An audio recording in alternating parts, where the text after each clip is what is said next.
Welcome to episode 137 of the Left Behind Game Club. This week we play Emily is Away 2. Let's get right into it. You're listening to the Left Behind Game Club.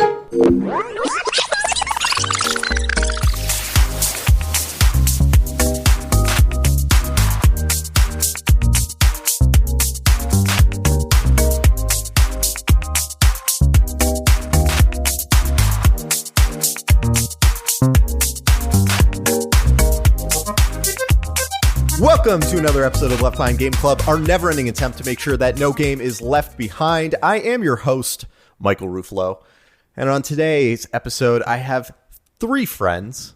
The first is the man, the myth, the legend, Bob Barker himself, Mr. Jacob McCourt. Come on down. It has been so long. It has been so long since you Bob Barkered me, and I'm so happy that you did. Good. I'm glad. And I think the next person who's very glad to be here, I'm sure, is one of our new hosts, and a little bit more about that in a bit. What? Katie Lesperance. Oh my goodness, you're just like leading with the heat. Hello. Thanks for having me.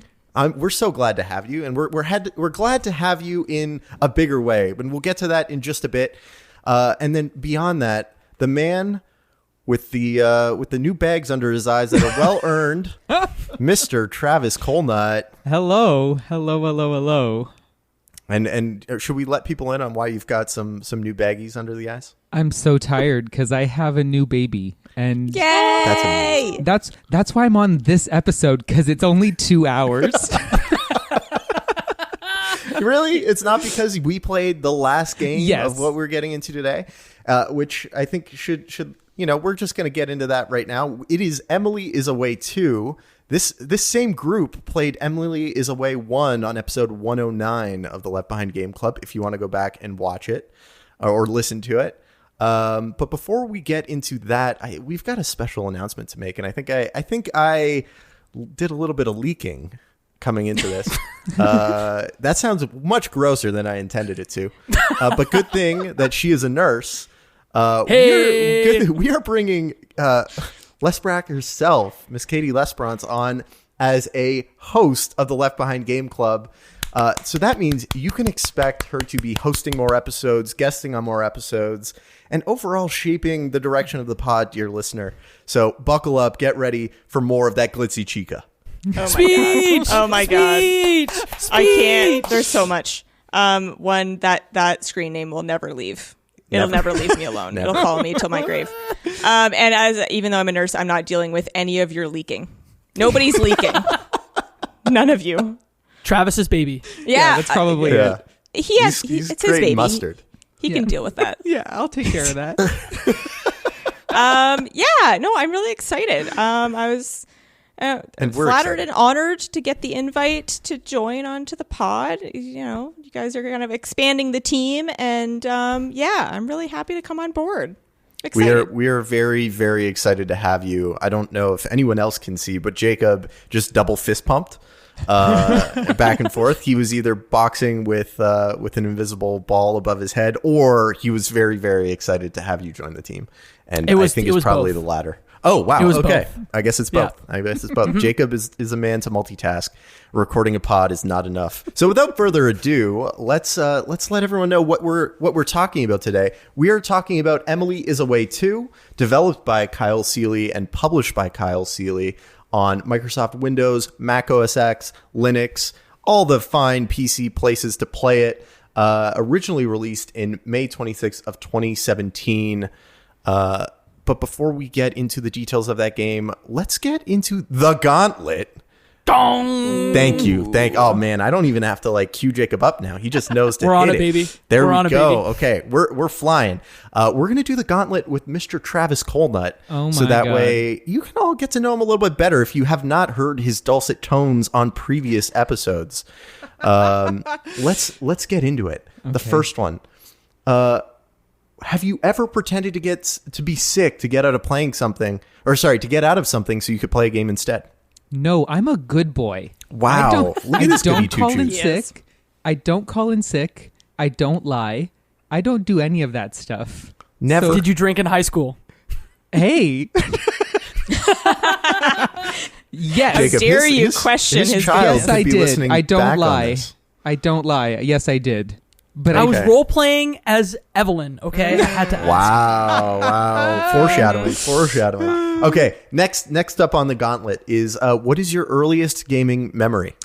You know what? My parents had gotten me a Super Nintendo when I was really young, and I think I had like a Super Mario All-Stars that had all of like it had like 1, 2, 3 Yoshi and the Lost Levels too on that thing.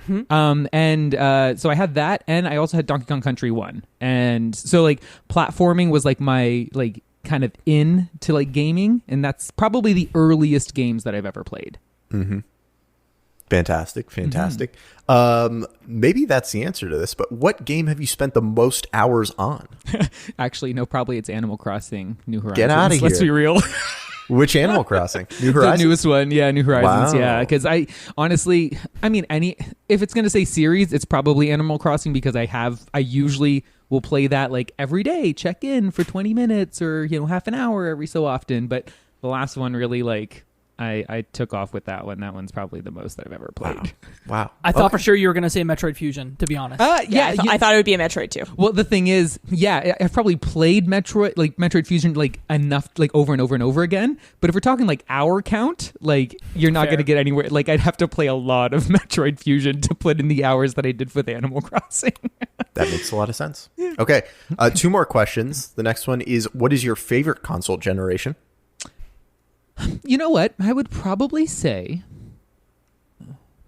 the time that I was probably the most, like, if I'm thinking this, like, this generation is great. Like, I cannot complain about anything that's going on this generation. But if I were to think, like, nostalgia-wise, I think, that, like, GameCube, PS2 kind of span, that's just, like, that sweet spot of, like, I'm just old enough to, like, start playing, like, harder games and be more aware of gaming as like a general thing. And then I loved my little GameCube. And like Smash Bros. Boy. Just like really getting into it. Like that's probably where it was for me.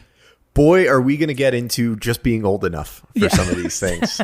Boy, are we going to get into that. Okay, and the last one, and for me, I think this is the most interesting one. What is your most controversial gaming opinion, Mr. Nicest Man in the World, Travis Colenutt? I'm trying to think of like, do I have a controversial gaming opinion? Yeah, I'm sure you do at all? about some game within a series that you like. Like, Yes. like what? Like, don't you like Metroid Other M or something, and everyone hates it? Or I don't know Metroid. Okay, yeah. If you're gonna throw me under the bus like that, I'll defend aspects of Metroid Other M if you're going to say that. So that's probably the most controversial because that game is like universally hated. So Y'all are too Okay. good of friends that you just like call. I'm like, I know your controversial Yeah. for opinion. that. Well, X-Men the arcade game is the best game ever made. Is that another controversial? You know opinion what? of yours? Give me those X-Men fighting games. Give me those like X-Men Next Dimension, like Mutant Academy. Oh my god, like those. That's that GameCube PS2 era. That's like Okay. where I'm All looking right. for. Yeah. I think we've got a better understanding of who Travis is. But without further ado, let's hop into Emily is Away 2. Again, this group of people played Emily is Away, the original, a couple of years ago, episode 109. Check it out. It'll give you some context for this one. But let's start with the fast pitch. What is this game? Jacob, you first. I would like to say that this is Emily is Away 1, but at the advent of social media. Ooh, a little bit of face nook. Okay. Katie, what is Emily is Away in your 1 second description of a game? Lessons. 1 sentence. Lessons in. I was gonna say something that I can't say on this podcast. Say it. No, I can't say that. It would be lessons in choosing your friends and apparently, and guarding your chat log. Lessons in guarding Wow. your chat log, I guess. True. Okay, and Travis, what is your 1 sentence summary? Revisiting websites from 15 years ago and getting lost in YouTube or YouTube over and over and over again. I made this game way longer than it needed to be. Okay. That's that. You know what? Depending on where you put the commas there, that's a 1-sentence description. And I will keep this nice and short and sweet. I will say this is a friend zone simulator. Yeah, you win. You won. Thank you. Congratulations. Thank you. I appreciate it. Let's next hop into the time capsule. Jacob, can you give us some context of what it was like when Emily is Away 2 came out? Because this game does such a great job at, being a time capsule in itself. So I want to tell you first about the games that came out around this title, just so you can get your brain in a good place. Games that came out on the literal same day as Emily is Away, back on May 26, 2017. Friday the 13th, the game, as well as Rime, the PC console game, if you're familiar. Some other stuff that came out around the release of that game in the same month. The last episode of Season 3 of The Walking Dead, Fire Emblem Shadow of Valencia for 3DS, Injustice 2, and some stuff that came out a little further than that, Persona 5, Yooka-Laylee, What Remains of Edith Finch, Prey, and The Last Guardian, which came out actually at the end of 2016. Crazy. So just to get you in the mindset of like, these are the video games that came out at the same time. I want to remind myself, on the last episode that we did, the Emily is Away show, I said I need to watch a Kind of Funny stream of this game because they played it drunk and it's supposed to be very good. So I'm now going to do that, having played this game. Good. I guess I want to ask a question to the crew before I tell you about the Grammys from 2007. Do you like visual novels? I think we didn't really get to that the last time that we did a podcast like this. So I want to know, like, do you love this type of game? Because I think that if you don't like them, it might turn you off. Let's start with our new host, Katie. So, I feel like this is kind of a blind spot for me. I love like a good walking sim that tells a great story, but visual novels, what are like the most popular visual novels? Because I can't even think like what define, like I know it defines a visual novel, but like what are the big ones? I'm trying to think. I'm so with you, like in every capacity. Like Jacob's like, do you like visual novels? I'm like, was this a visual novel? Because if it was, maybe, but probably not. I think that's my answer. I don't think I've really played many. I would be open to it. I'm open to most things. Like I'll play any kind of game, but I don't think I have any big history with visual novels. Travis, any I can thoughts? give you some examples before we hand it to Travis. Okay. So on a Wikipedia page, there is visual novel series that have sold over 100,000 copies. Here are some examples: Zero Escape, we did that one on the podcast. Professor Layton, Hatful Boyfriend, Danganronpa, Ace Attorney. Those are some good examples. Have you played any of those? I've touched those. No visual novels. I have played Emily is Away, the original, excellent, and 2. But I like them, so I'm gonna have to explore more of them. Apparently, Travis. Yeah, I would say I've not played anything other than this and the previous one, but I'm not opposed to it. I just I think it's just a timing thing for me, and I think for some reason, I don't know why I get visual novels and like walking sims kind of confused, because they both kind of tell a story at the same time, and so like narrative driven. Yeah, it's just narrative driven. So like when I think that, I'm thinking other games that I've played that I like a lot. So and I love like walking sim kind of games. So I would assume I'd like it. I don't think I've like played too many of them. I've played a lot of them, I guess. Yeah, Mike. Yeah. Sorry. Oh yeah. no. Okay, interesting. Tell me, what games of those have you played, and why? What is it about them that you like? Not why do you? Okay, like them? So I played the original Ace Attorney. I played the original Danganronpa. I have played all 3 of the Zero Escape games, and on my list of stuff to play, I want to play 13 Sentinels Aegis Rim. I want to play Police Knots, which is Hideo Kojima's first game in 1994. It is a visual novel. That's a visual novel? Yeah, it just got Interesting. like fans translated to English from my understanding. From my understanding, there's some stuff in it that doesn't work in 2020, but all in all, it's actually a pretty good game. And then Hotel Dusk, which came out on 3DS. I don't know if you remember that one. You held it like a book, and you actually like played through it like that. Oh, Yeah. So Yeah. I guess I will say I have touched those games, but those games have not touched me. I not interested. They do not do anything for me. But this game hurts me in ways that few games can. Here's another thing that hurts.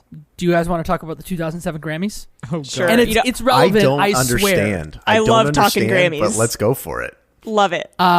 Because the music in this game is just like 2007, and you have we're gonna get into it, but you have one partner or one potential fling, I guess, who likes punk music and one who likes alternative music. So I just want to put everyone in the mindset and say, around this time, here were the best songs according to the Grammys in 2007. For rock, Danny California, Red Hot Chili Peppers, Chasing Cars, Looking for a Leader, Neil Young, Somebody Baby, Bob Dylan, When You Were Young, The Killers. 2 of those songs are in this game. And then, in alternative, we've got, Gnarls Barkley, the Arctic Monkeys, the Flaming Lips, the Yeah-Yeahs, Tom York. So getting you in the mindset of the music that comes out at this time before we talk about it in depth. Man. Mikey, before we jump into the game in depth, why don't you read some of these reviews from the press that talked about Emily is Away 2? Let's do it. Yeah. So a little bit about how this game was received at the time. The first is from DualShockers, which liked this game so much they gave it a 95 out of 100. They say, like its predecessor, I'm unlikely to ever forget Emily is Away 2. What developer Kylie Seeley has created is a great reminder that excellent immersive storytelling is relying on only 2 things: a unique idea and the vision and passion to see that idea materialized. The next is Destructoid, which gave it a 70 out of 100. Emily is Away 2 is basically the first game expanded beyond a simple gimmick. It may not be the best piece of interactive fiction ever created, but quality of life changes to the original formula make the journey feel more personal for individual players. There are multiple endings that really seal the deal, meaning you're in for heartbreak or everlasting love. And then Eurogamer gave it a general recommended. They said, Emily is Away 2 is a choose-your-own-adventure masquerading as a knockoff Instant Messenger from the early 2000s. For a certain subset of people, it'll also be a dizzyingly nostalgic, invoking memories of staying up late, exchanging music, and hoping no one shouts at you to free up the phone line. Holy cow.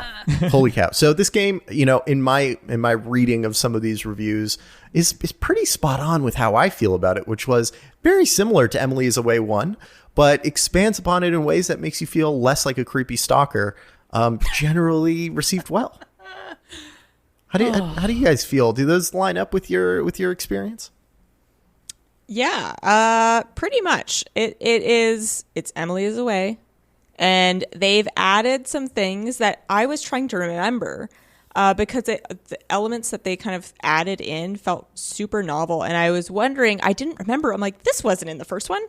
Like, we didn't have. Did they have YouTube? No.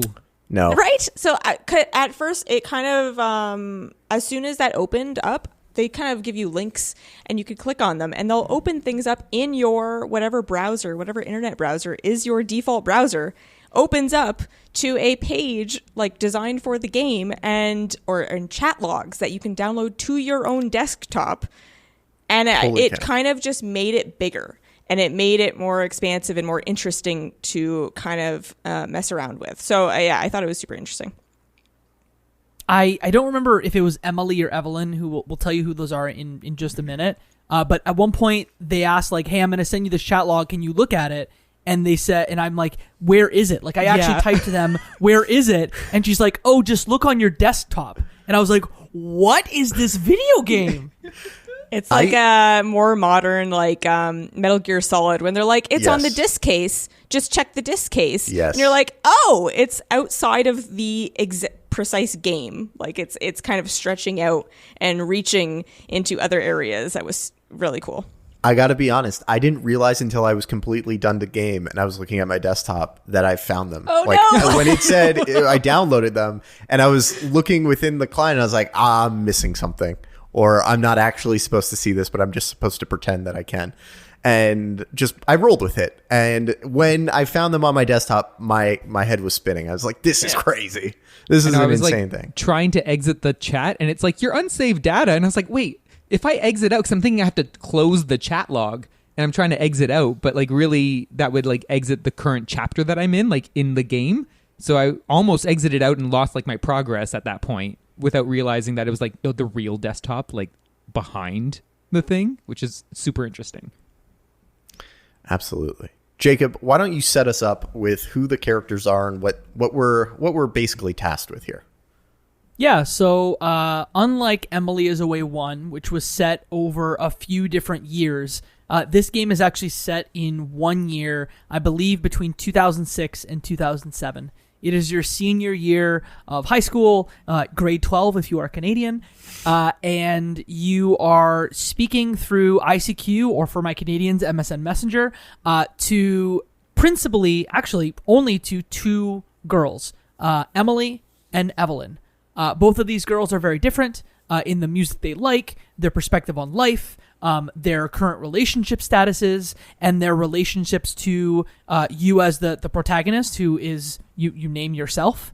And it's told over, I believe, 5 chapters. And in each of those chapters, it just moves the story forward from like summer to fall to spring to summer, and then off to right before university. Yeah. So I think is there anything I year, missed? yeah, I would just say the year is, I think, starting in 2006 and goes until 2007.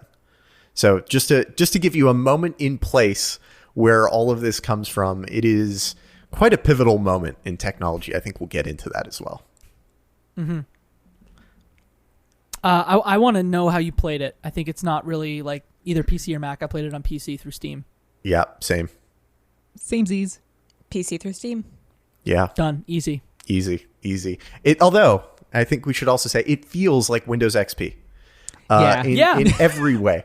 The aesthetic, when you log into the game and play for the first time, you pick your essentially pixel art version of the Windows XP background, and which quote unquote theme you wanted. If you were a Windows XP user, you remember there were a couple different themes that were available. There was even a orange, black, and pink Zune theme back when that launched.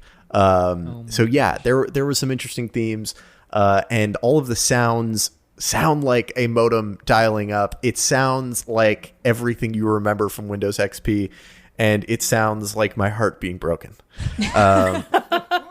So yeah, without further ado, let's hop into it. Jacob, what happens in chapter 1? Well, I think the more important question is, what is your screen name? Oh. Because in Emily is Away 1, we each shared what our screen names were, and they were period appropriate.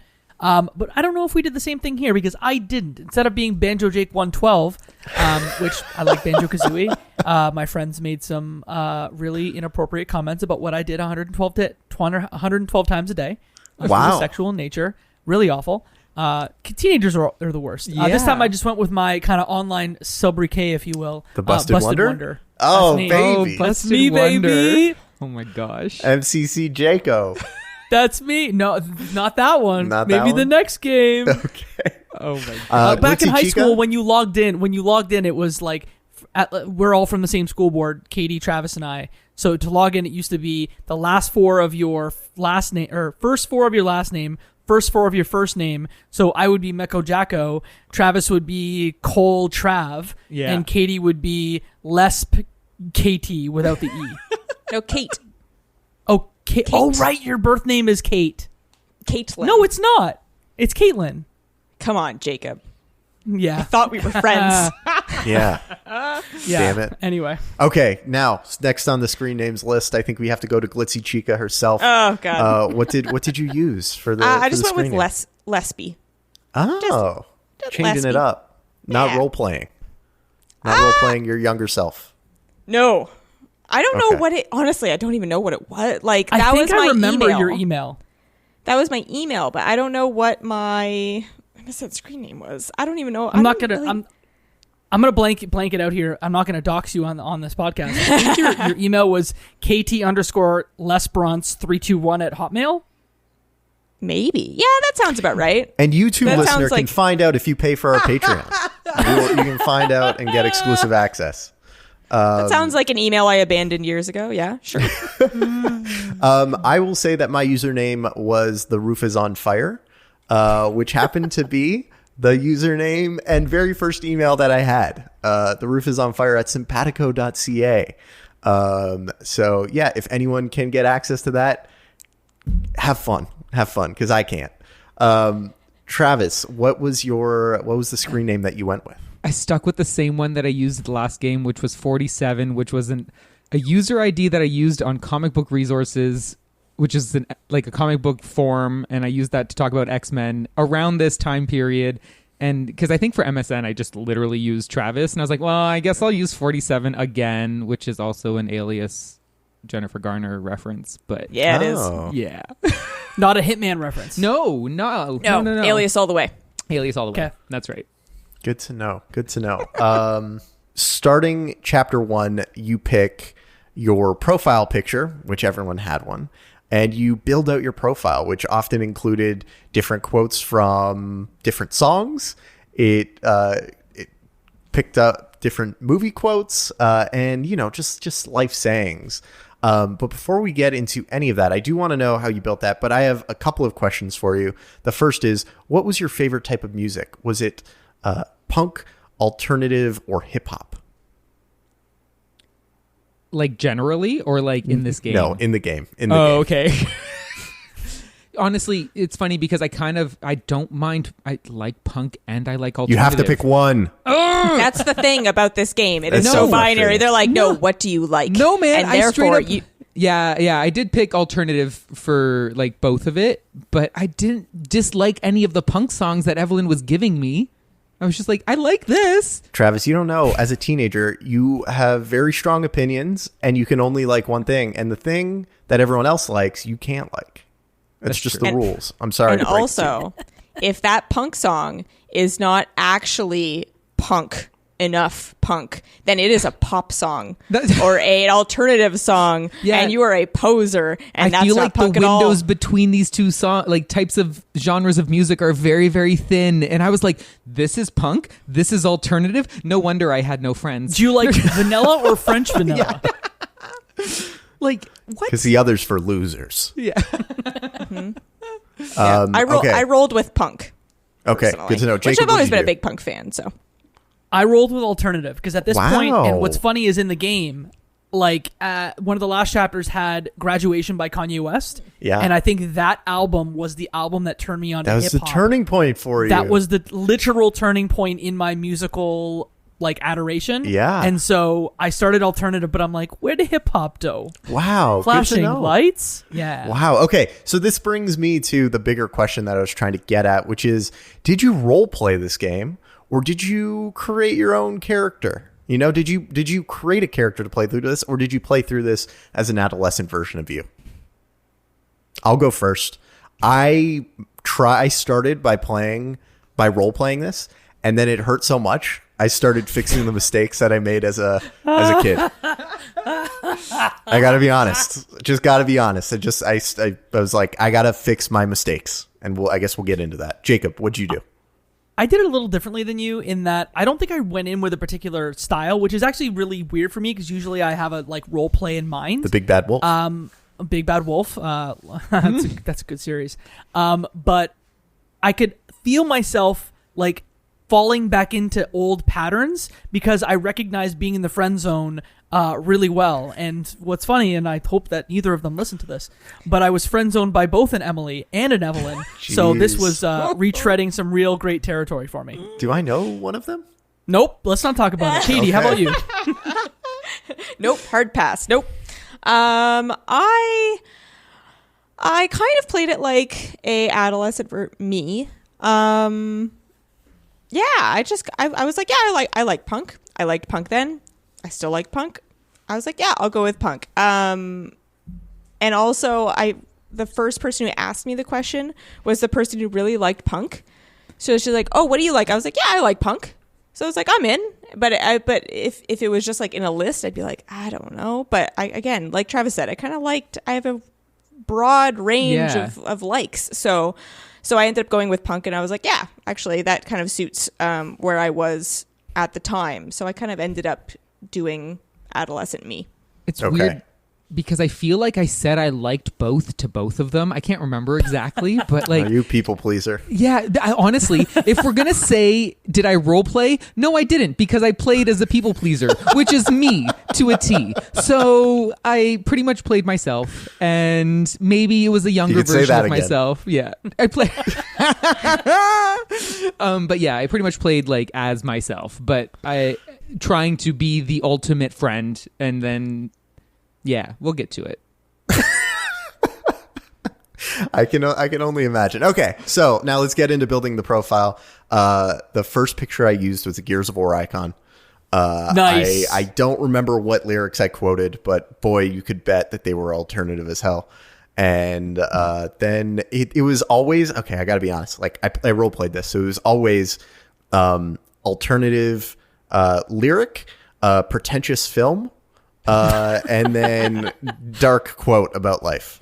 Pretentious film gets me. Oh my god. You know? Yeah. Define a pretentious film from that era for me. Look, did you like The Departed? Jacob, Like what's just be pretentious? honest. You wouldn't even know. You wouldn't like it. You wouldn't know. Is it a French film? No. It's just like, oh, look, I like David the Fincher ultimate. films, Jacob, you're okay? not cultured at all. I like David Fincher films. You wouldn't get it.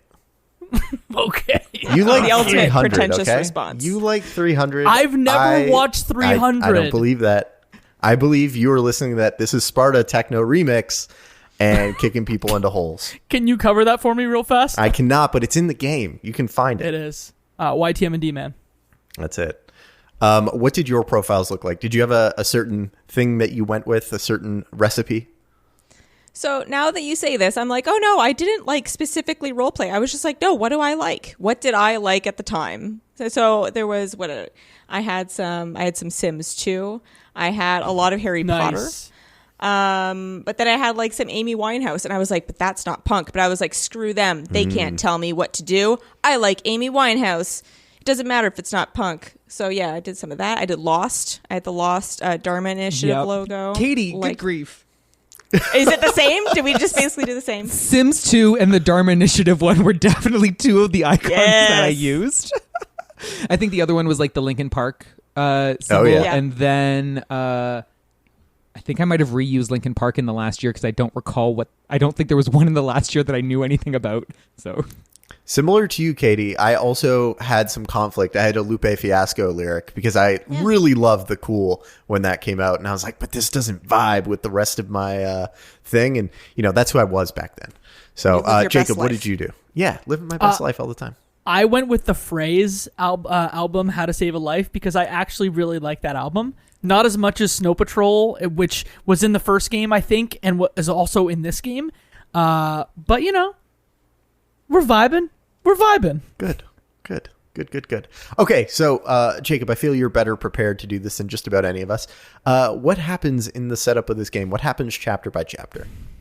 Well, I think it's probably best if we set up like each of the two characters and kind of who they are from the limited information that you know about them. I don't want to oversimplify, but Emily seems like the girl next door, and Evelyn seems like the punk goth girl that maybe nobody talks to. Is that a fair assessment of both of them? I hate to be so like putting them in a box, but here's the box I made for them. Emily seems like she could be a cheerleader, and Evelyn seems like she was an emo kid, I don't know where on the scale of emo kid, but she definitely seems like she was an emo kid.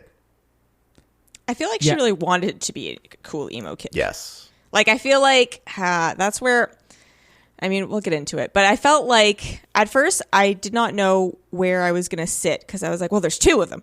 And who am I going to talk to more? And who do I like more? And at first, I was kind of like even split. And I didn't know. And then the more that I realized, I felt like I was trying to be cool to Evelyn. Like, I was trying to pass a test. Right. Like of coolness. And I was like, I feel like I'm trying to appear a certain thing to Evelyn, or that she even wants me to appear to be a certain thing. And if I wasn't, then she would be like, oh, you're not cool enough. So then I was like, I'm done with this. So that's kind of my read of Evelyn, is that she's like trying to be cool, and she's like wants, there's like a certain characteristic set that is cool to her, whereas Emily is more like just chill, and she wants you to be her friend, and she wants you to be nice and loyal and like someone she can talk to and hang out with.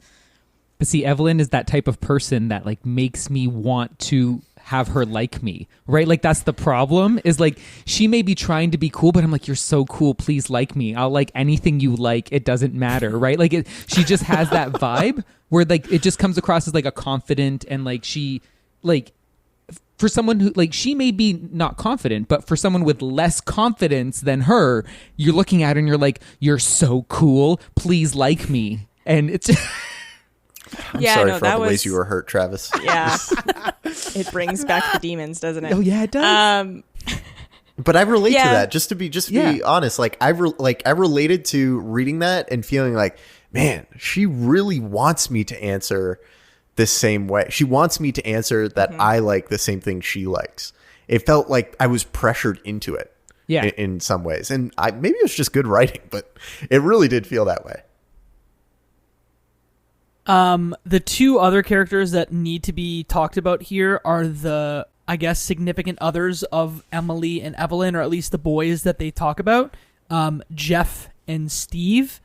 They all kind of occupy the same school space. They're classmates. Oh, wow. And I believe Jeff dates Emily. Jeff dates Emily, and Steve dates Evelyn. Yes. Steve. We don't like Steve. But they both kind of have their own stuff. Katie, sorry, go ahead. We don't like Jeff either. Let's be honest. I don't like understand Jeff. why. What? Jeff has the best taste in music. I don't know if you ever went to his profile. No, you didn't read the chat log. This is where the problem lies. I didn't until the end, but let's be honest. Like, when you looked at all of their profiles, Jeff always had the best music in his. Like, out of all of them, he just always had the best. I was like, yeah, dude, this guy's listening to Mogwai and everyone else is like listening to trash. And I was like, this guy's got it. I want to hang out with Jeff. Yeah, I don't know, but man. He's a bad dude, though. Like, you read the chat log. He was trying to pressure M into doing stuff. I agree. Look, I agree with you. I'm not defending that. I'm just saying he had the best taste in music. Fair. Which meant he was the best person. Katie, sorry, go ahead. Why are all of the teenage boys in both Emily is Away and Emily is Away 2 not great? Can nobody have a nice significant other? The answer is that they are teenage boys. Yeah, it's and true. the ones that aren't get friend zoned. So That's there is true. no You're nice, like, I'm significant nice. other. Yeah, I'm the right nice here. one. Yeah. Talk to me. Oh my god. I don't have feelings for you. Though, is it fair to say the first two chapters are really just set up? It's really setting set up. Emily, Evelyn, and the boys. And I think the important thing that comes in those setup chapters is you talk with both Evelyn and Emily about what you want in life. Mm-hmm. You lay out, they say, hey, this is what I want. What do you want? And you can either say, hey, yeah, that sounds good. I want what you want. Or you can say I don't know.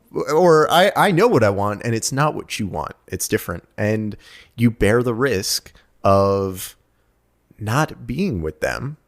Mm-hmm. And there's this, I don't know why I felt this pull right at the beginning, but I felt the pull that I wanted to be liked by both of them.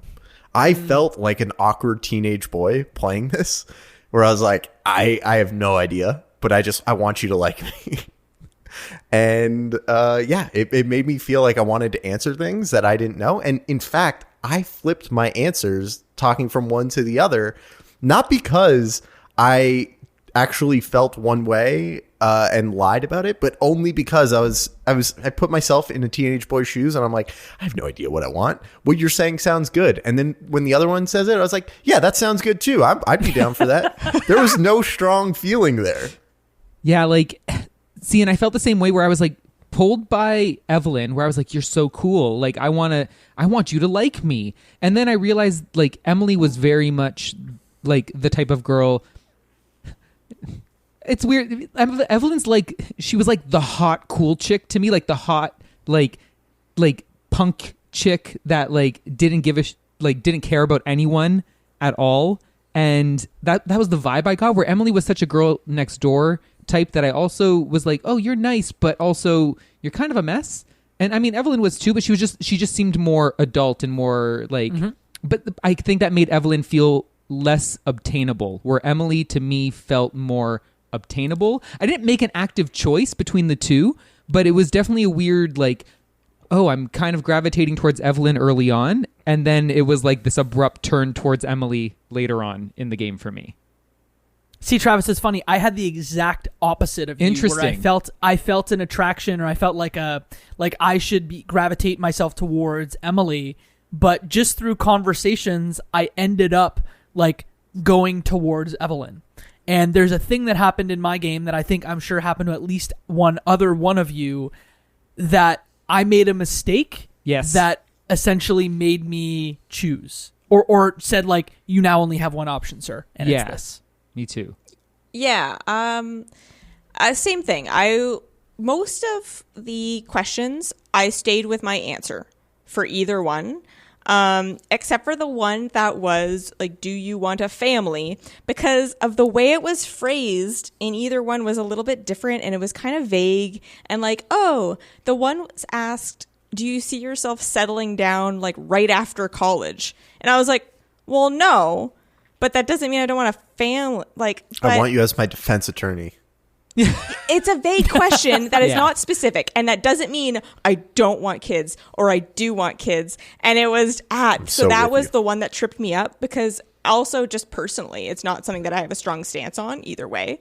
So I was like, I mean, yeah, sure, I could have kids. And then the other one was like, well, you're going to settle down right after college. I was like, well, no, I don't have to. And then that became a whole thing.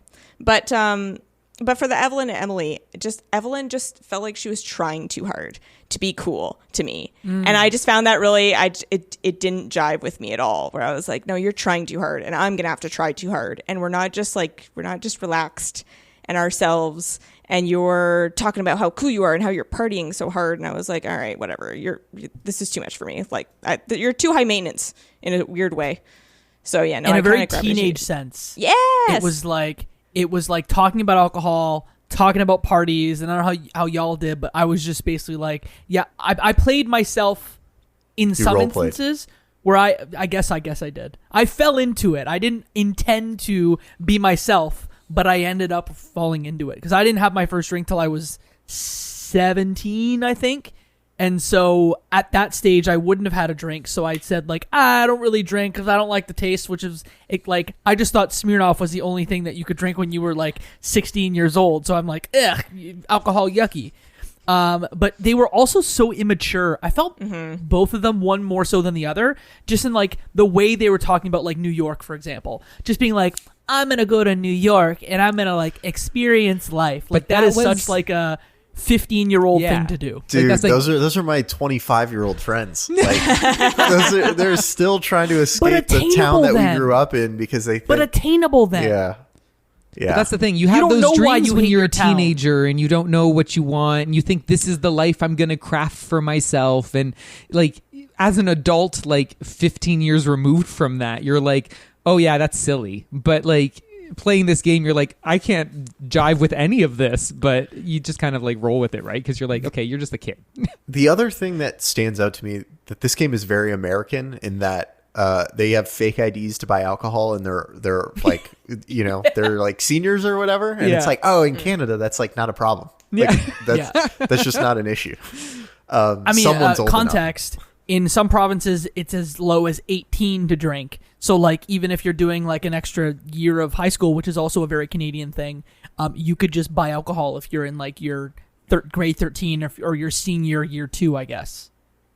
Plus, like, if it's a year, like, even... I don't know how your parents were, but, like, I knew parents... Cool parents? I didn't have cool parents. No? Some of my friends had cool parents. I may have had cool parents. Wow. He did. Wait, are your parents people pleasers too? Is that where you got it from? Here we go. No, we had some good parties at my house.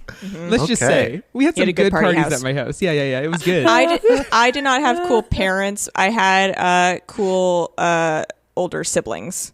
Nice. I was uncool and I masked it with confidence, and then I was like, I'm not drinking. I don't think I had my first drink until I was like 20, 21, something like that. Like I was just not drinking. I mean, like I had, you know, a sip of beer or whatever. Like my parents would give me some at the dinner table, but like not like, you know, going to drink casually with friends. You know what? You see a couple friends just, you know, vomit all over the tile floor, and you realize this is a little overrated. Yep. Hey, sounds right. But I mean, very, very similar to Jacob though. In that sense, I also role played the like. Have you had sex yet? No. Yeah. Do you drink? No, I don't. Like I was straight up. I was like, even when this is uncomfortably honest, I will be straight up and tell you, nope. The answer is no. Yeah. Can I tell a quick story about my first time drinking? Please do. Sure. Absolutely. I don't know if either of you were in the car for this, but the first time I ever drank, it was Easter, and I was 17, and it was in one of our mutual friends' basements. and I had like just vodka shots all night. And I was pretty drunk, and then got into a car with someone who was sober, but the roads were icy.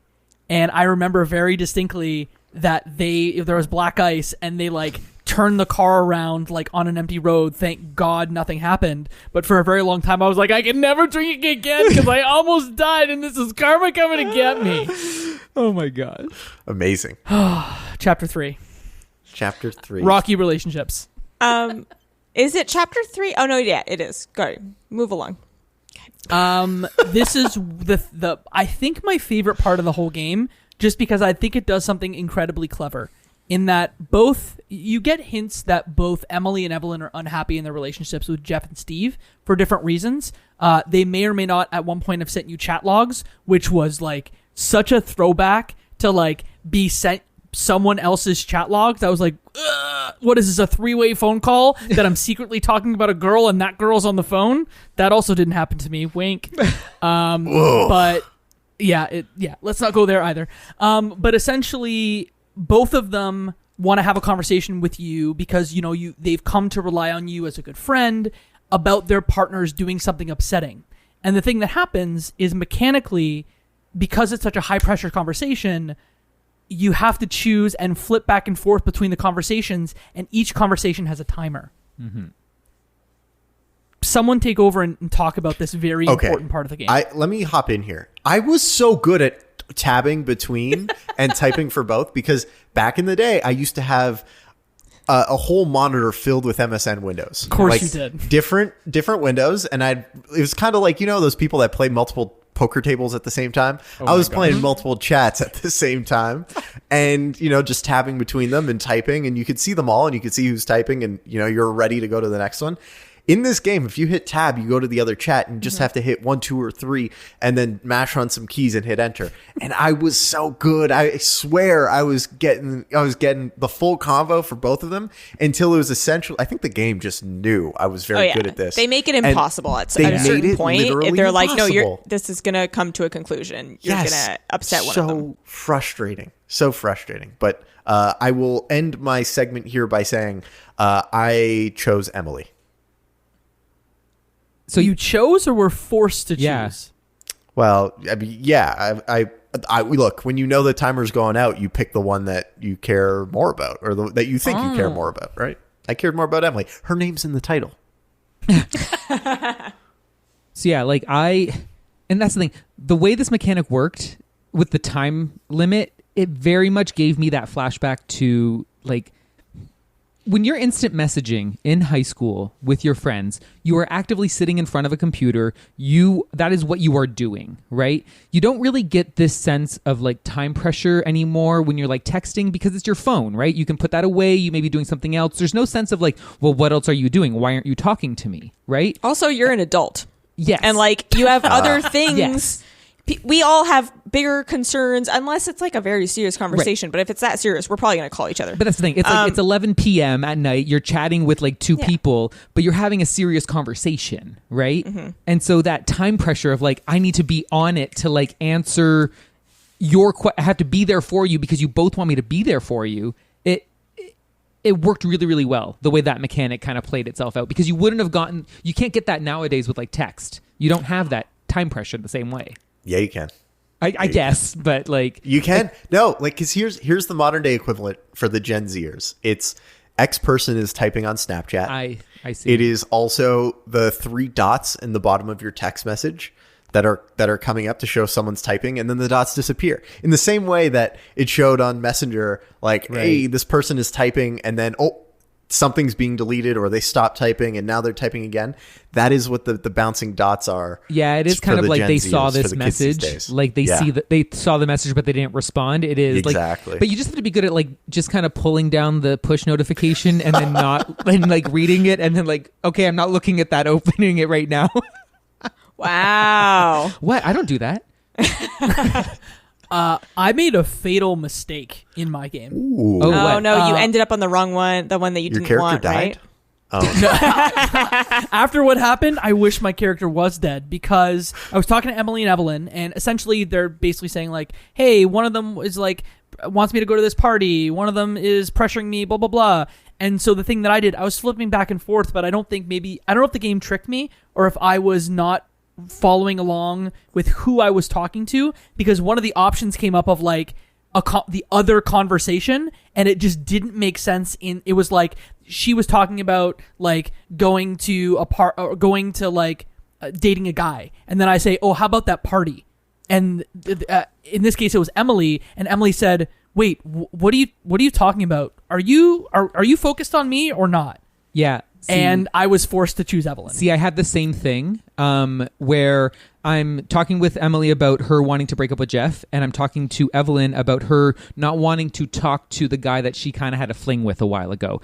And I was quickly switching back and forth between the two screens, and the option I had for Evelyn was, so are you going to break up with him? And I accidentally clicked that, and as I'm mashing the keys to type it up, I see it happening, and I'm like, oh my God, I just said the wrong thing to Evelyn. And she's like, what are you talking about? Like, were you even listening to me? What else are you doing? And it completely destroyed everything with Evelyn. And then I was like, well, and I hadn't screwed up yet with Emily. So I guess I'm like, okay, I guess I'm going with Emily. But it was like a hard turn. But at the same time, I was kind of like, I felt like Emily's issue was a little bit more problematic. Like there was more, Emily had a more severe problem. Whereas like, okay, Evelyn's bothered by like the boy that she used to like, where like Emily's dealing with a serious issue of like someone threatening to kill themselves before they like if she wants to break up with him, right? So like I thought that was a little bit more time consuming. She did break up with him. Yeah. That's the thing. Like he threatened like self-harm, and it felt serious to me, and I was like, well, sorry, Evelyn. Like I kind of didn't care anyways. I was trying to do both, but I ended up kind of dropping Evelyn in that way. Yeah. Similar thing. I had the same feelings. I didn't screw up any of the answers, but I kind of, the timer was getting down much faster, and I was like, oh, I need to end up on the right person. And then I was in such like a hurry that I was like, wait, who am I talking to? Which person am I talking to right now? And then I almost screwed it up, and I ended up with who I did not intend to continue talking to. I almost had talked to Evelyn. And then, but no, I ended up with the right person, which you're right. Emily's was like, felt more legitimate. It felt like a more legitimate concern. It felt like we were closer, I think. Yeah. And then also, as soon as Evelyn was like, why aren't you listening? And she like was very, very angry at me for like not answering right away. I was like, screw you, Evelyn.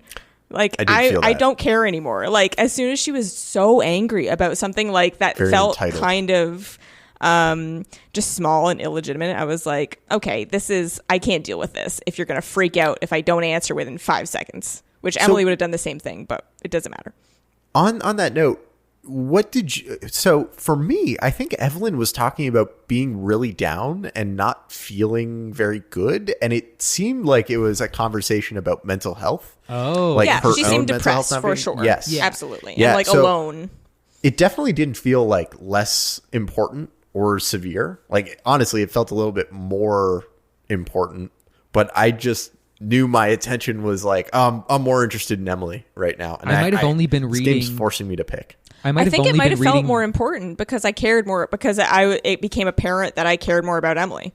Right. And that I was like, you'll be okay. Like, but the person that it kind of shows you your feelings, right? When you have to make a choice. So you're like, okay, this is my choice. It's that coin toss. I might have not have been paying attention to Evelyn enough, because I may have only been catching the fact that she was like being pestered by her ex. Like I didn't clue into like. No, she felt like alone and worthless, and like That's on me, because I don't think you weren't listening. I wasn't. I clearly wasn't, right? And so that's on me, and because I was trying to split my time between two different people, right? So. Mm-hmm. Travis, I think in this group I'm the dog, and I think it's because it usually takes me a second to process something. So because of how quick you had to move between these conversations, I don't think that I maybe processed the gravity of either of their like different scenarios, that I thought it was like high school drama. Even though I had the chat log of Jeff and Emily, where Jeff was like, you were supposed to come over tonight, you didn't, what the hell?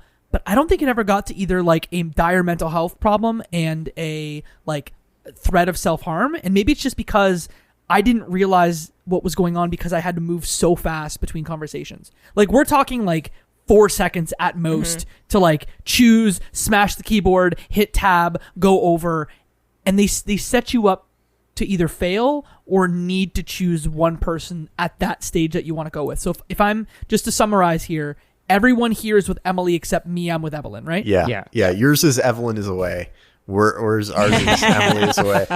Jacob, I'm just trained from work Slack to be used to like moving that quick and understanding what's being said and hammering a response. So yeah, who knows? I need to learn. Okay, so now that we know we're playing Emily is away, Jacob's playing Evelyn is away, and we have made our choices, what happens from here? Why don't we start with Emily is away? Okay. So in my playthrough, I man up. I don't try and play it cool. I tell Emily like, hey, I think you should get rid of this guy, and I think we should be a thing. Like I hope that when you take some time after the breakup, like we end up together. And did you say this in chapter 3? I don't know if it's exactly in chapter 3, but it's definitely like a 3-4 thing. Gotcha. I was just 3-4.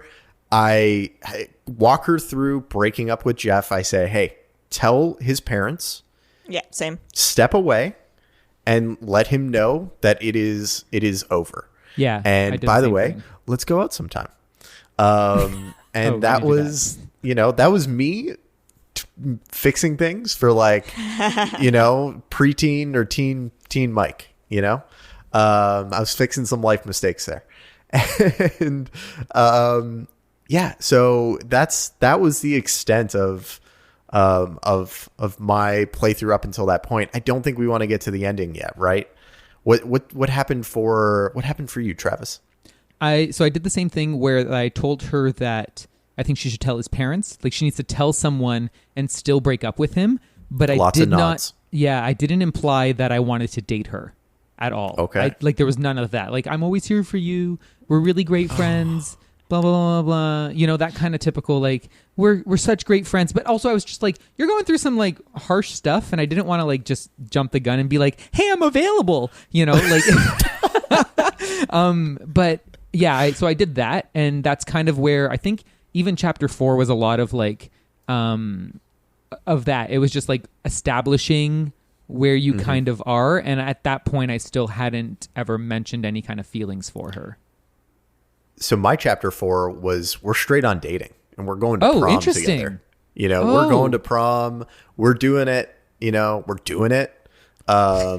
It's like it's full on.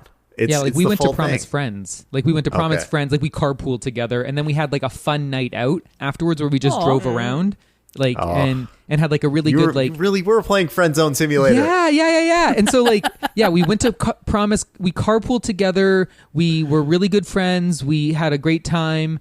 I don't think Evelyn was at all messaging in this chapter. Right? There was nothing with her. She gives you the cold shoulder. Oh, the whole she gives you the cold shoulder. She's nothing. So when I asked Emily to go to prom, I said, "Hey, and we should do that as a couple." Interesting. Like we should do that. And she's like, "Does that mean I can call you my girl? Or I can say I'm your girlfriend?" He's like, "No, but I can call you my girlfriend." And we just became a thing at that point. And interesting. We're super face into each right other. now. Yeah. Interesting, because I didn't have that at all. We were just gross teenage talk. Yeah. Well, yeah. Casual misogyny. Sure. I wasn't.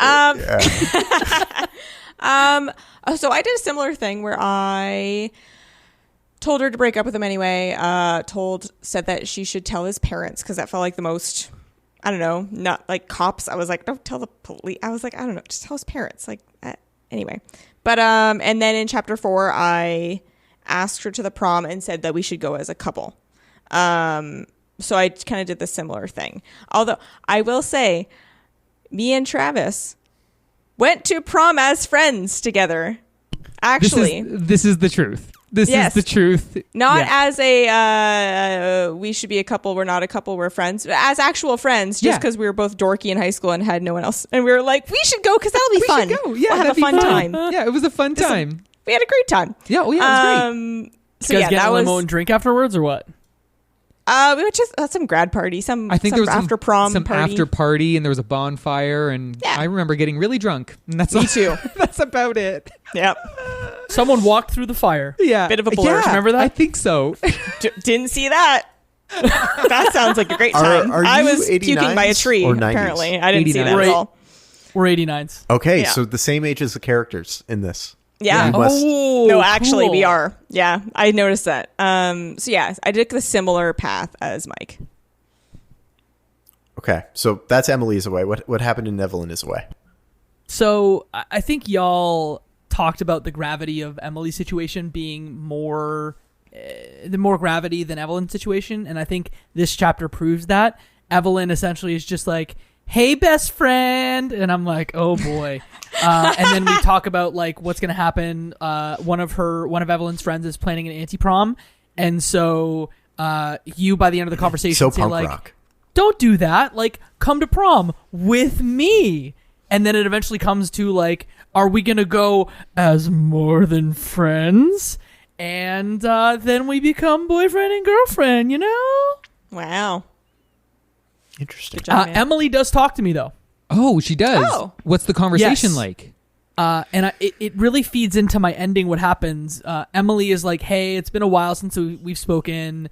Hey, I miss you," or not like I miss you in a more than friends way, but like, "Hey, I miss talking to you." And I just fell on my sword and I was like, "Hey, I was talking to someone else who also had a big problem.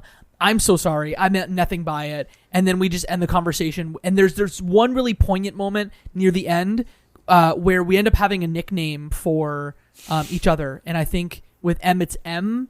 And so I call her, "Hey, thanks, M." And M's like, "Could you not call me that?" And I was like, "Oh, no.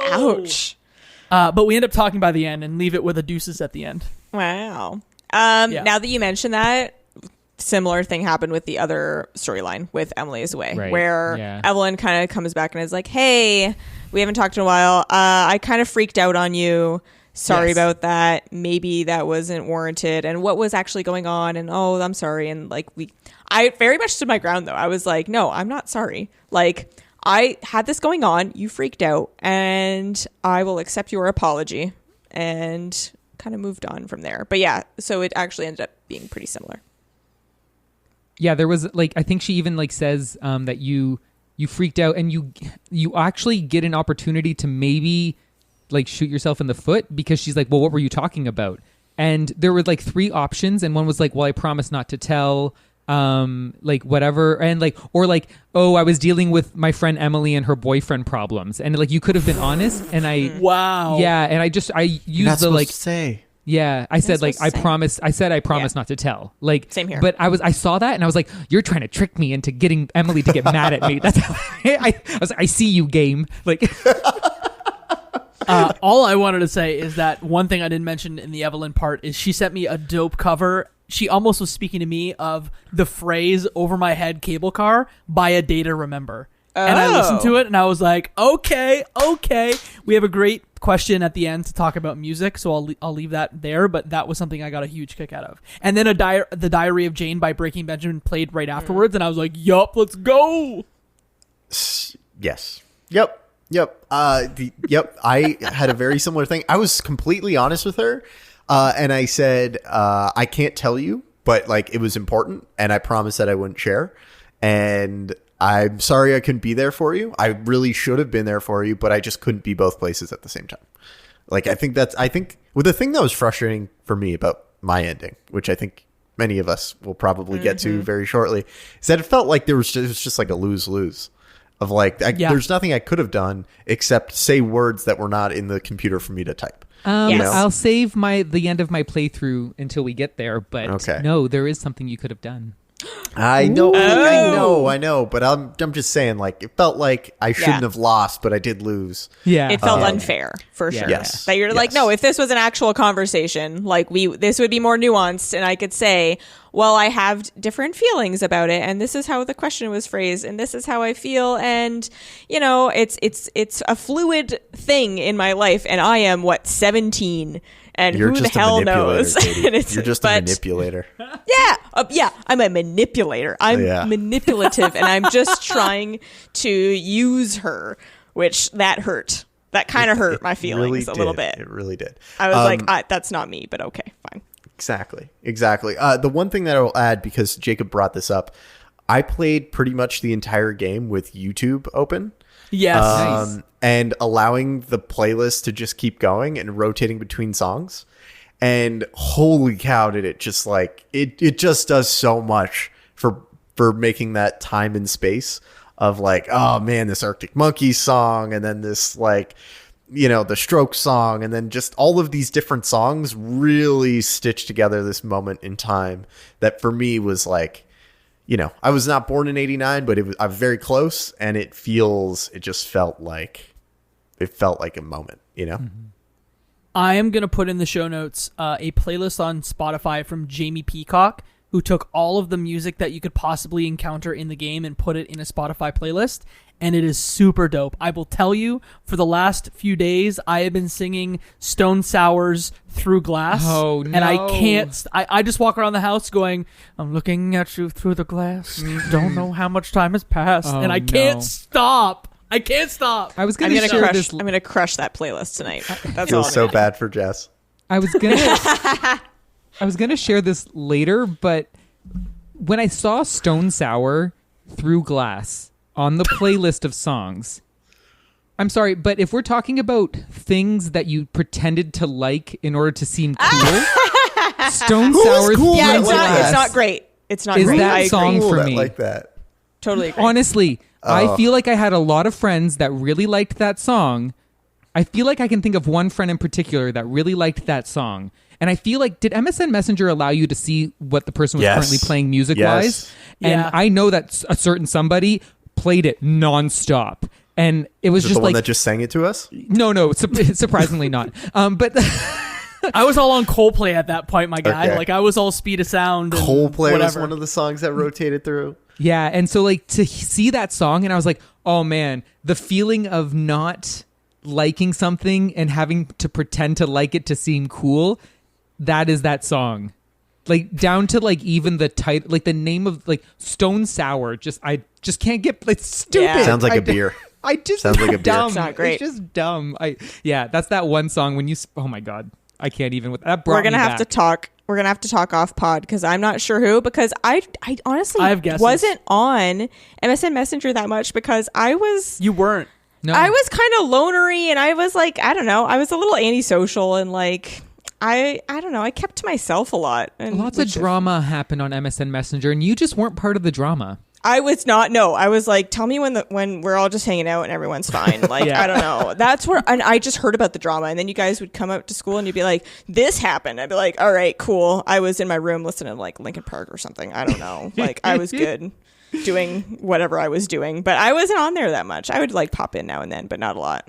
See, I was the entire opposite. I was only ever on my computer. I was only ever on MSN Messenger. And I was like such a nerd about it that I downloaded all these like extra layers on top of MSN Messenger that gave you all of these hacks of Oh my being able to gosh. like easily search your chat logs and like auto download and, you know, like force like auto refresh what music you were listening to. Like I made sure it was optimized perfectly because I spent so much time on it.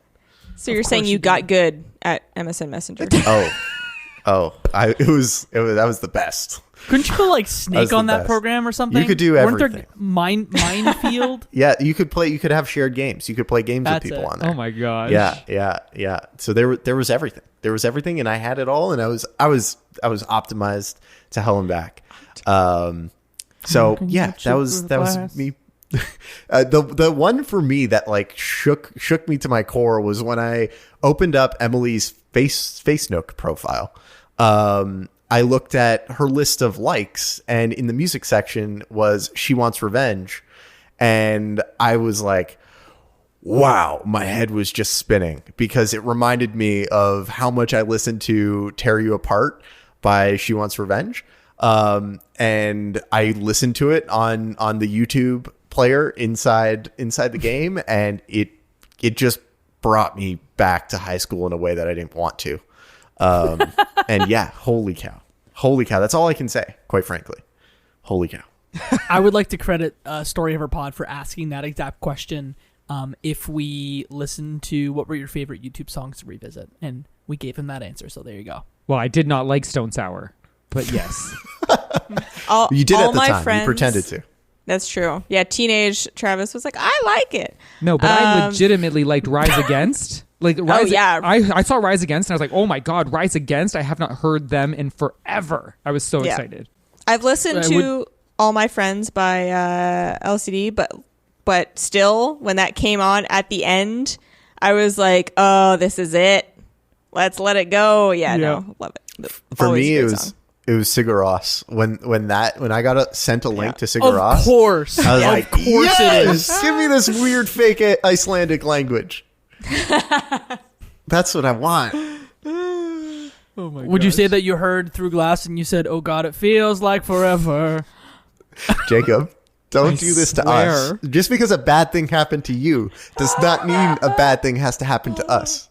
Oh, I have to say, it's just sitting all alone inside your head. Oh my God. You can sit all alone on this call if you want, and we can get out of here if you keep this up. Okay. So let's move on to the ending. Yeah. Who wants to take a crack at? I think Jacob, because you're the lone Evelyn is away. What happens in your ending? Yeah. So I wonder if my understanding is there are multiple endings that you can get. My ending I would consider a bad ending, because you know that thing where somebody sends a chat log of you.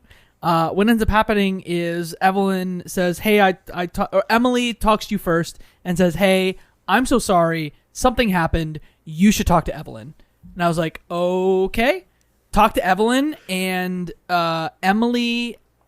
Long story short, Emily sent chat logs of your first conversations where you talk about what you want in your life, and they are not congruent between both of them. So I think I said something like, "Hey, I want a family," or like family whatever to the other one. And Emily sent that chat log to Evelyn, and Evelyn's like, "Everything that you've ever said to me is a lie. Our whole relationship is manufactured and is built on a lie. Therefore, we can't be together anymore." Faye. Dramatic overreaction. Right? I was like, Dramatic. girl, we have had a great time at prom. We had the best prom, and you're going to tell me that because I'm unsure if I want children, we should break up because everything that we've done is built on a lie? High school drama sucks. That's the only lie that could be brought up in my instance. I'm a The good only guy. one. I'm like, you're telling me that this is a deal breaker, that at one point in one conversation with one other human, I said something that might be a slight variation of what I said to you, and therefore it's all off, and I am a fraud and a conspirator, and like I'm just out for, I don't know, whatever teenage boys are out for. Let's say I think I that happened. It's all built The on a game lie. ends. it's all Yeah. built on lies. Game ends, and I just almost like went like sighed really loudly and just closed the program, and I was like, I'm done with this. Like I got brought back to a place that I didn't want to be at, and here we are, ending in a similar place to, I'm sure, many of my high school relationships. And also, I was Anyway, like, who's oh. next?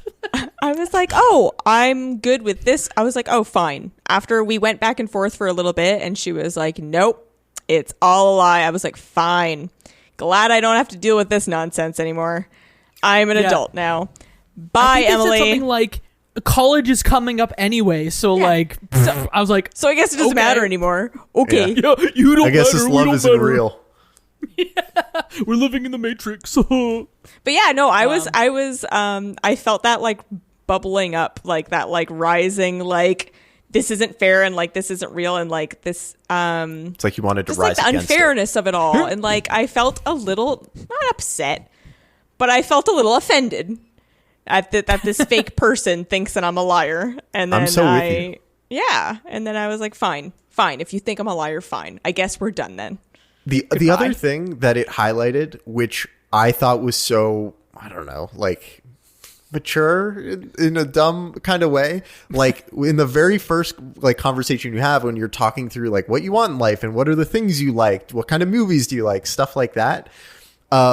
for me, it was Evelyn comes back and says like, yeah, like I don't know if we could be together. We have different tastes in things. Yeah, and, you like movies. alternative, so Yeah. we could never possibly be together. I'm like, this is stupid. What is this conversation? That's such a like young kid mentality of like you need to like all of the exact same. It's like 500 Days of Summer when he's so stoked to be with her and she has such great taste in music. Like obviously we're meant to be together. And one of my favorite things was I think it might have been a conversation I had with Emily. She says like, yeah, like it's great that like we don't have to like the same things, but we're still so good together. And I was like, oh, like this is a nice mature revelation. And then like a month later, you're telling me because one thing, I changed my mind on one thing, we're suddenly we're not able to be together. Like what?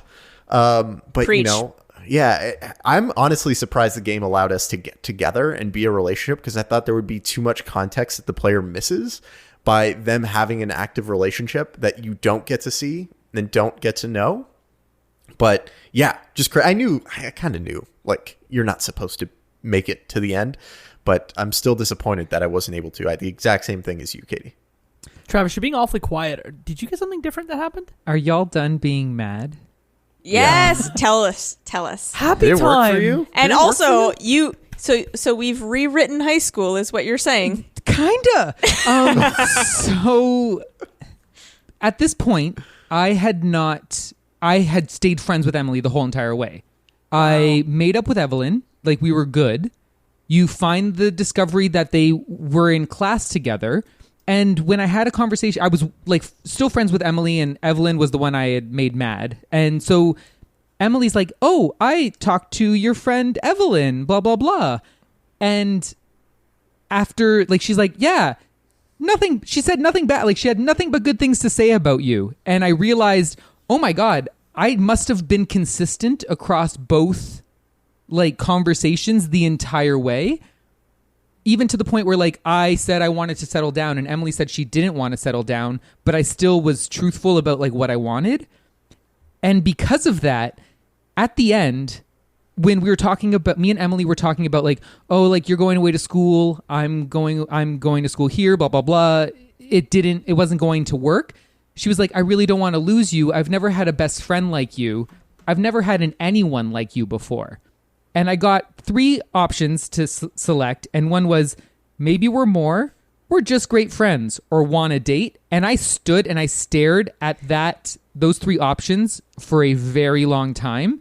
And I was like, is this my chance? Do I say it now? Do I I'm like, this is the end of the game. So like, do I ruin it now by possibly suggesting that we date?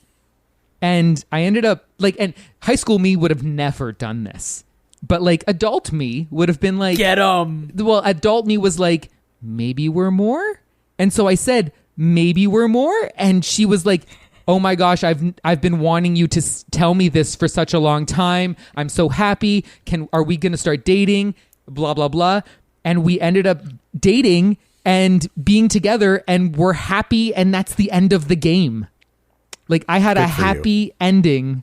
And I don't know how I managed it. So you're Good for telling you. me that because you friend zoned the entire game, Yeah. that at the end you got, the golden apple. Yes. He played Friend Zone Simulator and he won. Yes. Yes. Who would have thought? I know.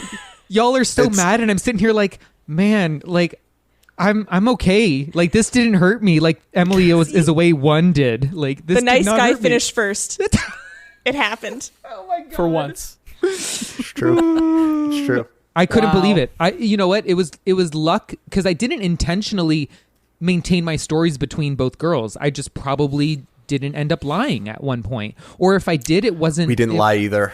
Yeah, didn't yeah, that's lie. true. You didn't lie either, but there was nothing for them to like be mad about. Like I didn't say I actively disliked whatever Evelyn said or actively disliked what Emily said, but it never like ruined the relationship at that point. And Emily even made the same comment about, oh, we're so different, but we're still so close, and blah blah blah. And like, but yeah, so she got excited and she's like, am I your girlfriend? And blah blah blah. And yeah, we ended on a happy ending. And I was like, I don't think this was the intended outcome of this game. I don't think you it was. won Friend Zone Simulator. You won it. You won it. Because you get those Friend zone percentages and at the honesty end, for right? the win. You get those percentages at the end. Of like, Did each of you grab yours? yeah, I got grabbed mine. Okay. And- yeah, go ahead. Should we share? Yeah, what we got? Yes. Okay. Me and 50.1% talked to Emily. So it was Yes. a pretty good split. Pretty 50-50. You and 91.3% were more than friends. And then you and 38.8% got the ending that I got. So it's a pretty even split in endings. Which would also be Katie's ending, right? I got the exact same ending. Yeah, the exact same splits for sure. Jacob, what'd you get? Well, Travis, what's yours like? So I got the Emily is away? I'll show you 50.1 mine if talk you to show me Emily, yours. right? And then 53.6 became more than friends, which is lower than what yours was. Down, I think it's hierarchical. Right. And then, so I got 2.9% got this ending. Whoa. You won Friend Zone Simulator. 2.9. What? And I saw that and I was really like, did win it. I'm like, no one's gotten this. You are the Leave elite. it to Travis. Leave it to Travis. I don't know how it happened. Just being a nice guy the whole way through. I guess so. And my numbers are like super similar to y'all's numbers, except on the Evelyn side, where 49.9% of people talk to Evelyn, 88% were more than friends, and then 41.1% got my ending, where we ended up in the dark in both relationships, I guess. Interesting. So Travis, was it the same 50.1, or Yeah. did you have a different number at the top? I had the same 50.1 and then 53.6, and then the last one was 2.9. Wow. Yeah. Because what does that one say? Is more than friends? 2.9 is got this ending. And then what's the middle one? Became more than friends, which I'm assuming it's because we became more than friends, but later in the game. At that point in the Verb tense. story. At Yeah. that point, yeah. Yeah, which was Yeah. interesting. So Interesting. Well, I feel like that's a pretty good recap and summary of a lot of our experience with this game. Let's hit some of the questions. We briefly touched on the first question that we got from the Greatest Story Ever pod. What was your favorite YouTube song to revisit? And did you pursue Emily or Evelyn? We already know the Emily or Evelyn situation. Do you pick one song? Which is the one that stood out to you the most on YouTube? Jacob, you go first. Stone man. Sour, I know. No, well that. Oh, so tough. Okay, I love Snow Patrol, and so hearing like "Shut Your Eyes" was great. Okay. Shut your eyes so we can. Anyway, Katie, what one song stood out to you the most? So it stood out to me because it was unexpected. And it had the tag from the user who said it's the sound of our generation or something like that. And it was the This Is Sparta remix. And I didn't expect it. And I had never seen this video before. And I was just like, what is happening? And then I just laughed. And then my spouse was sitting on the couch next to me and I had headphones on. And I was like, okay, hold on. You have to watch this. And then I turned and we just watched the whole video. And we're just like, what is this? And it was very well done. It was well executed by whoever made that video. And so there was tons of great music, and I'm going to crush this playlist tonight. But that was my most memorable song from the entire game because I didn't see it coming at all. Perfect. For me, it was, I think it's Favorite Worst Nightmare by Arctic Monkeys. I think that's what it was. I can't remember what Arctic track. Monkeys. Yeah, it just brought me right back to some very uncomfortable conversations over MSN. Travis, what one song stood out the most for you? I liked a lot of what was here, and it brought me back a lot. But I think, and I've revisited a lot of these songs like in recent years, but the one that stood out to me was the Rise Against Prayer for the Refugee, because I have not heard that song in so long. And once I heard that like initial like doo doo doo like at the beginning, it just like I was just like rushed right back to high school, and it's like, oh my god, I love them. Why have I not been listening to them? It's like I forgot they existed. So if anything, it's definitely Rise Against was the one for me. Good answer. The next question comes from Commander Nikki. Any uncomfortable memories being brought back to life? Obviously, you don't have to share anything personal. This could be simple yes, no answer. It's just sometimes games, they hit a little close to home. And I think I can speak on behalf of all of us in saying that some of these hit very close to home. Some of these combos. Just bringing it back to awkward MSN days. The specifics didn't really. Like, I didn't date a lot. I was an awkward teenager. Yeah, I'm a late bloomer, as they say. And I didn't talk to a lot of people, apparently. I had my friends, but I wasn't on the MSN Messenger. But just the feeling of unnecessary drama brought me right back. I was like, oh God, I remember this. And people being mad about stupid things, and so-and-so didn't talk to so-and-so, or so-and-so did talk to so, and just all that stuff of I'm just so happy that I'm not in high school. I don't have to deal with these things. So it brought that right back of like, God, that was high school. Yeah, I agree with Katie. I said earlier that I had a specific moment where I was on the phone with a friend. Literally, I had the Evelyn, Emily situation where I was on the phone with another female friend, and she was like asking probing questions about like my current girlfriend at the time, and I said something that was probably less than savory about her, and she was the third on the line. It was like a party line, and I didn't realize. And let's just say it didn't end well for me. I'm not going to get into the details, but it was like, I think it was actually like even like the last year of elementary school, like grade 8, not even like high school yet. You had a girlfriend in grade 8?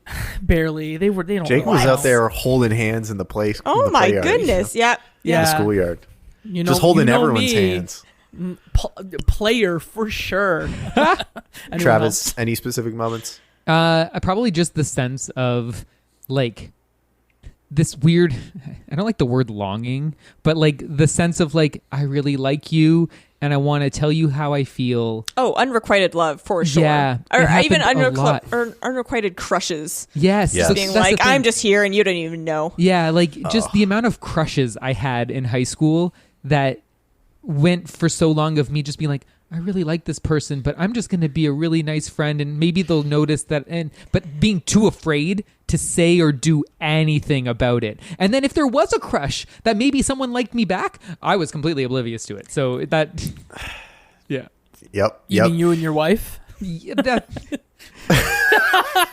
I might cut that. It's fine. Yeah, that was probably the truth.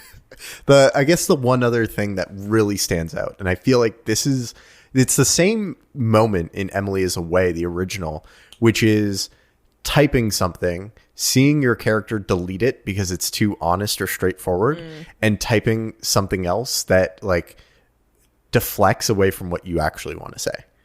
And I think probably simultaneously seeing the notification that they're typing, that they pause, that they delete it, and that they type something else, and you can tell it just doesn't answer the question, or it doesn't naturally follow. Like they wanted to say something else, and you know it. The number of those conversations I had, and boy, did that strike close to home. So I think that ends up wrapping up not only the questions, but a lot of our conversation for the game. I think here's the moment in which we talk about some of the plugs, some of the things, some of the other places you can find our hosts along the internet. I will start with the man, the myth, the Bob Barker man himself, Mr. Jacob McCourt. Where can the folks find you on the internet? You can find me on all major social media platforms at Jacob McCourt, JACOBMCCOURT. Twitter's probably the place where I can be found the most. I'm talking about video games and, football sometimes, I guess. The three of us host another podcast called Cutscenes. It's a video game movie podcast that comes out seasonally. We have 3 seasons of it out so far, so if you liked this repartee, then you can find that on all major podcasting platforms. Thank you very much. Katie, where can the fine folks find you at? Like Jacob said, I'm on Cutscenes, video game movie podcast, and I can be found on Twitter. I am Lesperak, Lesperak, and that's about it. Yeah, I check about well. things Also, that I like. Also, on the Left Behind Oh, Game Club a whole that's lot more true. going forward. yeah. I will be here, much more often, which I'm very excited because it's just a lot of fun. Love talking about some video games. That totally sounded like I had a gun to your head, but that's okay. We're going to work on that. We will work on that. You're going to be here. You're going to be here a lot. We will You're gonna work deal on with that. it. We'll work on that enthusiasm. Do you know the next time you're back, just off the top of your head, month-wise? Is it March or April? I'll be here a bit later in the year more, but I think I'm back in May. And then we're going to do some fun things, though. We are going to play. I don't know if Jacob's going to join us or not. We're going to play a Soulsborne. I don't know which one yet. It's still kind of up in the air. We're debating. But there will definitely be me. There will definitely be Mike, likely Mo, and we're going to try and get Jacob. Well, here's what I'm going to say then. If you tell us which Soulsborne game we should play and tell us in the Discord, you can find the link to that at leftbehindgame.club/Discord. Just throw in there, oh my god, you're playing a Soulsborne game? This is the one you should play. We're debating Demon Souls, Dark Souls, or Bloodborne. So just tell us which one. I'd be up to replay any of them. Let's go. Perfect. Done. Perfect. Easy. Travis, where can the fine folks find you on the internet? I am on Twitter at Travis Colenutt, so it's TravisColenutt. And that is it. Oh, and cutscenes. That's Yeah. Way to go. Working on those plugs. Plugs. In addition to the Left Behind Game Club Twitter at Left Behind Club, or our Instagram Left Behind Game Club. That's easy for me to say. Instagram. Or the Discord server at leftbehindgameclub.com or leftbehindclub/Discord. Those will both take you right into the juicy Discord with the fine folks. You can find me at RuffaloM on most social places online, where I'm still figuring out what we're ultimately going to talk about a lot of places, you know? So, tune in, plug all of that stuff. You can find me online on most social places at RuffaloM, where I'm talking about video games and trolling my boy Jacob. You can also find me in the Left Behind Game Club Discord by going to leftbehindgame.club or leftbehindgameclub.com/Discord and connecting there, or on Twitter at Left Behind Club or Instagram at Left Behind Game Club. With that, my friends, is our adieu, and that is one less game left behind.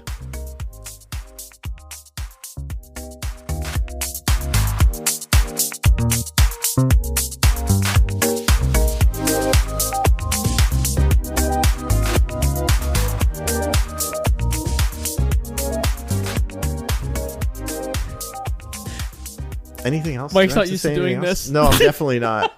Anything else I've got to say? I usually say, like, hey, review us on your podcasting platform of choice, but you're doing good. You're doing so good. No, hold up. Let me retake that. There'll be some rough retakes for me, too, but it's going to be fun. You can find me at Ruffalo on Instagram. We got bloopers, baby.